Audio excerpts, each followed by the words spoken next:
We did it, guys! We finally finished my gaming backlog of 99 games in my Steam library.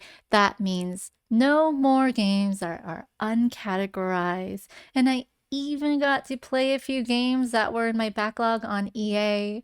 That includes Bejeweled 3, Need for Speed, Hot Pursuit as well. So I even had some stragglers on other platforms out there.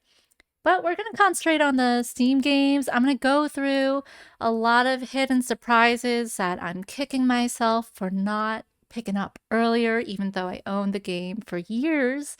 And you'll probably see glimpses of some maybe that I tried and just weren't really that crazy about. Who knows when I'll get back to them again. All right, this is a momentous time for myself. It is my biggest achievement in gaming history, for my own personal achievement, of course, because I had so many games in backlog. Ever since I started this channel about a year ago, my backlog video was one of my first earliest videos. And yeah, there were a ton of games I needed to go through. But I knew that it would take me years to finish them all, so instead of saying that I would complete these games that I probably wasted money buying and never playing for years, I said 2024, my New Year's resolution was I'm going to open up these games at least once, give them a try, and that will be my goal. And it's still January, and I'm happy to say I completed that goal. And now I am putting my foot down, telling myself I am never buying a game again and not playing it for years after. If I buy a game, I have to play it right away. So if I don't like it, that will give me a chance to return it within the return window and also just not waste my money. So I just need to be careful about those sales. But this also gives me more permission for myself to go ahead and start buying those new games that I really want to play without having that nagging voice in the back of my head saying, Innie, you have so many games still in backlog that you bought and haven't even touched. Why are you looking at this new shiny new object here? You need to complete those games. So I don't have that internal guilt I feel and give myself over these games. So here's a list I want to go through of just this year games that have already surprised me. I already mentioned a few games that I was working through my backlog in 2023 that were absolutely phenomenal, like Undertale, Final Fantasy VII, Sleeping Dogs, To the Moon, GTA 5. Those were all great games. This year, completing out the rest of my backlog. So one game that I actually did finish because it was really, really short is actually Opus, The Day We Found Earth. And so that one, either on my conquered or favorites, Opus, The Day We Found Earth. This is a gem of a game. You play as a robot that's trying to find the mystery of where your human owners and creators went after waking up in a stranded ship in space.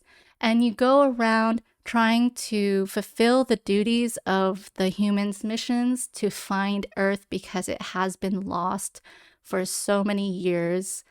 And you go through finding different clues around the ship, and you discover different planets along the way. One's suitable for Earth, one's not as suitable for Earth. So it was a really short, quick game. And I really like the length of this too, because sometimes one of the things that prevented me from opening a game that I heard was going to be good is maybe I have a little bit of commitment phobia, that it would take too long to play and I didn't want to be sucked into the game and I didn't want to start it and then stop it. But this is a perfect little game that will take maybe an hour or two to finish, and it has a pretty cool story behind it. So Opus, The Day We Found Earth. It was short and sweet. Now, these other games I'm going to list that are great surprises that I'm still kicking myself for not starting earlier. I haven't finished them yet. I just got a little taste of them, but they are on my list to finish or list to conquer, which I have all these different categories for all my games. So for my on the list to conquer, I have a couple here. So first, I want to start off with the Swapper. This one, I think when I bought it, I saw that it was on sale and then it had really good reviews years ago, and then I completely forgot about it. I never seen anyone play this before. So, in the Swapper, you play as this new astronaut that's exploring this foreign planet and trying to figure out a mystery of where your other astronaut team went. So, you find yourself alone, but you come across a device that can clone your own body up to 5 times. And the clones can perform different actions and help complete puzzles. Now, a note about running the Swapper, a technical issue that I came across, is when opening it up on Steam for the PC version, the mouse wouldn't work for me and it was stuck in a lot of places. I was able to get it working by going to properties and going to betas and just making sure the compatibility setting was selected in the beta participation dropdown. And it is a surprisingly cool, different gameplay that I've never seen, and it does have some really cool voice acting in there as well. So the Swapper is one that I plan to finish and continue playing. I played about 2.5 hours in that one. So the next one is Dishonored.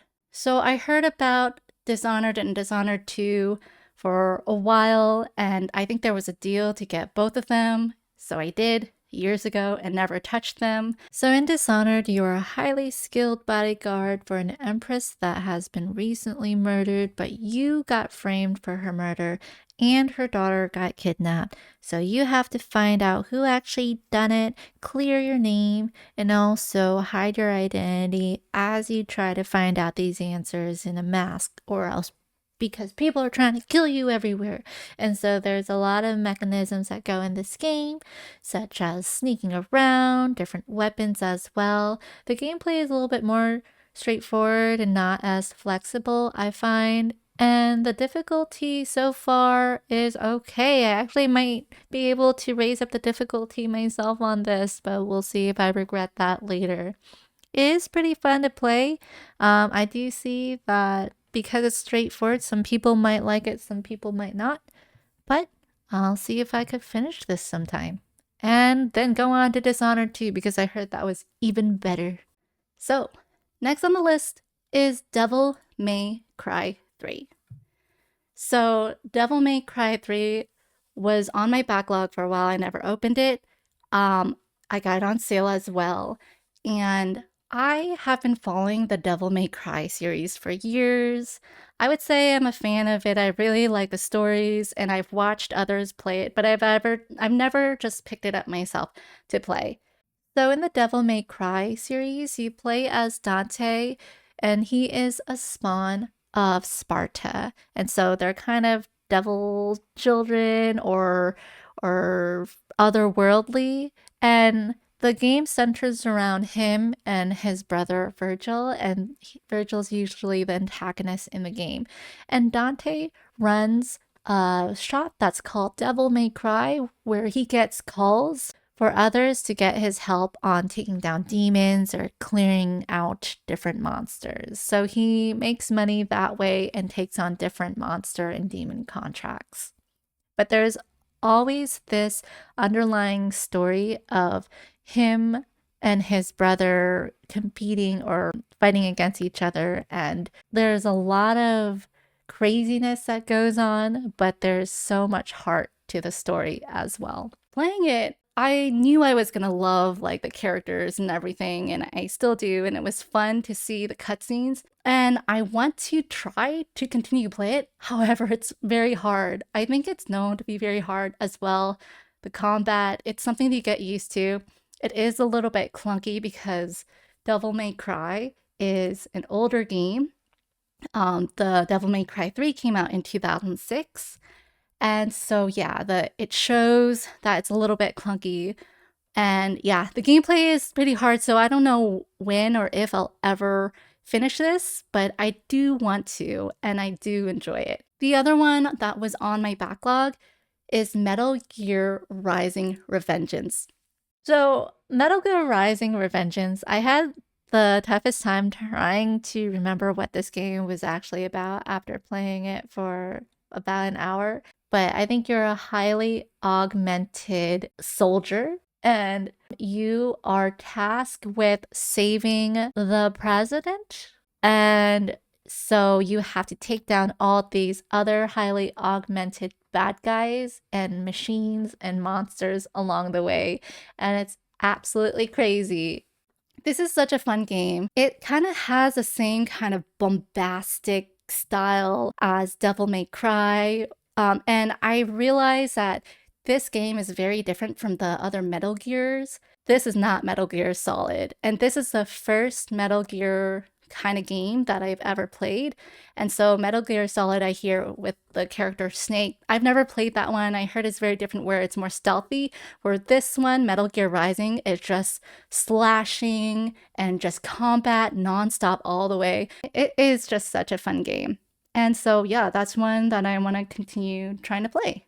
The next one that I've been playing for a while that was on my backlog, but I finally picked up this past year is Yakuza Like a Dragon. This is my first Yakuza game that I've ever played, and this is actually a good one that I recommend getting into for the first time. A lot of people recommend either starting at Yakuza 0 or this one. This is a new protagonist in the Yakuza series, so we follow Ichiban Kasuga, who was part of a really high ranking Yakuza clan.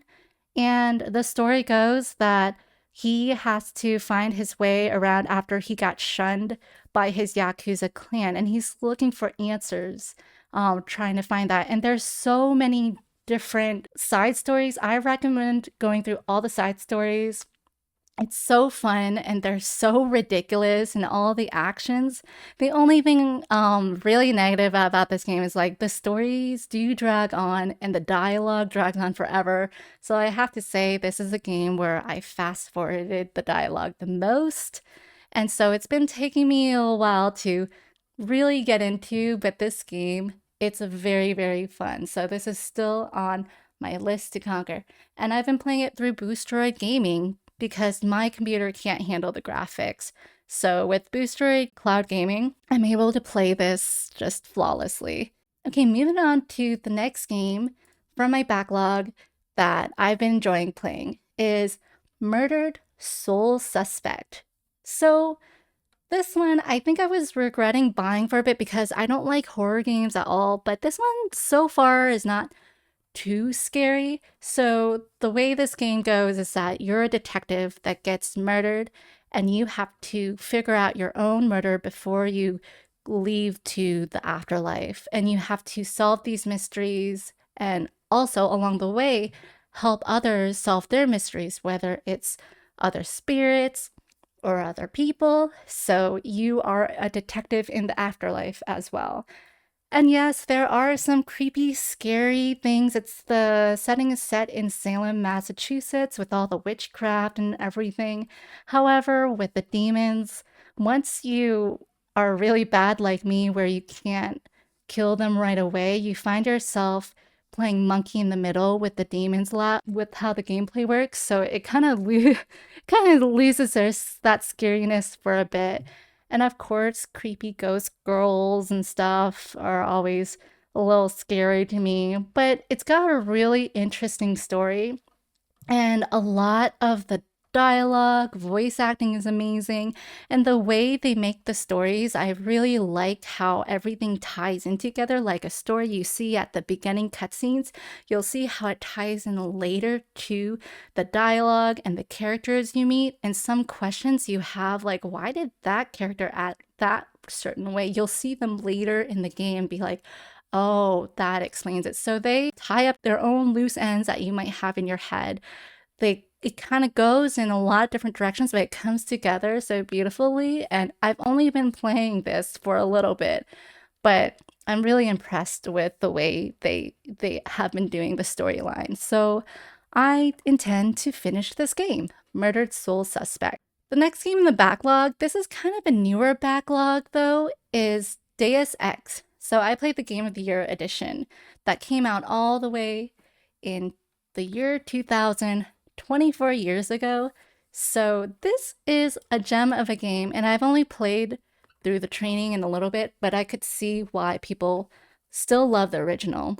In Deus Ex, you're set in the year 2052, and you play as another highly augmented soldier working for a big corporation that why am I having such a hard time reading these descriptions or like explaining these games? So I got this on sale with a bunch of Deus Ex games, and I actually started playing Deus Ex Human Revolution, which came out many years after this game was released, and that one was pretty fun too. And one of my favorite games is Cyberpunk 2077, so I could see a lot of the inspiration that that game got from Deus Ex. For instance, the cyberware, how that's laid out.